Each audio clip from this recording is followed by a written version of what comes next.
தமிழ்நாட்டுடைய சட்டமன்ற தேர்தல் வாக்கு எண்ணும் பணி இன்னைக்கு காலையில் 8 மணிக்கு தொடங்கி நடந்துகிட்டே வருது. இந்நிலையில தற்போதைய நிலவரப்படி 234 தொகுதிகளோட அடிப்படையில தாவேக தான் முன்னிலை பெற்றுட்டு வருது. குறிப்பா சென்னையுடைய அனைத்து தொகுதிகளிலையும், அது மட்டுமில்லாம தமிழகத்துடைய அனைத்து தொகுதிகளிலுமே தாவேக தான் முன்னிலையில இருக்கு. இந்த நிலையில வாக்கு எண்ணும் பணியான இன்றைக்கு அதே நாள்ல திருப்பதி கோவிலுக்கு சென்று நடிகை த்ரிஷா சுவாமி தரிசனம் செஞ்சிருக்கிறாங்க.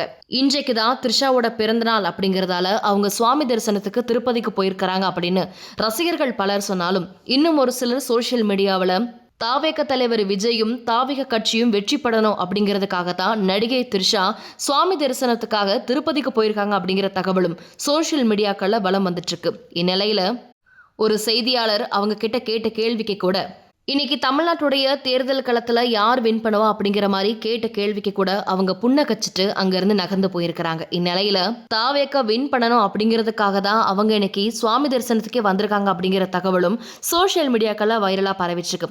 அதே சமயத்துல விஜயோட அப்பாவான இயக்குனர் சந்திரசேகர் அவர்களும் இன்னைக்கு திருத்தணி முருகன் கோவிலுக்கு போய் சுவாமி தரிசனம் செஞ்சிட்டு இருக்காங்க. வாக்கு என்னும் பணியான இன்னைக்கு அவருடைய குடும்பத்தினர் எல்லாருமே விஜய்க்காக பிரார்த்தனை பண்ணிட்டு வராங்க அப்படிங்கிற தகவலும் சோசியல் மீடியாக்கள்ல வலம் வந்துட்டு இருக்கு. ஏற்கனவே தன்னுடைய பிறந்தநாள் கொண்டாட்டத்தை முன்னதாகவே கொண்டாடி முடிச்ச நடிகை த்ரிஷா இது பத்தி நிறைய இன்ஸ்டாகிராம்ல ஸ்டோரியும் போட்டாங்க. அது கான்ட்ரவர்சியா மாறியக்கூடிய நிலையிலையும் இன்னைக்கு திருப்பதிக்கு போய் அவங்க சுவாமி தரிசனம் பண்ணிருக்கிறாங்க. இது அவங்களுடைய பிறந்த நாளுக்கா இல்ல எலெக்ஷனுடைய கவுண்டிங் டே அப்படிங்கறதாலயா அப்படிங்கிறது த்ரிஷாவுக்கு மட்டும்தான் தெரியும்.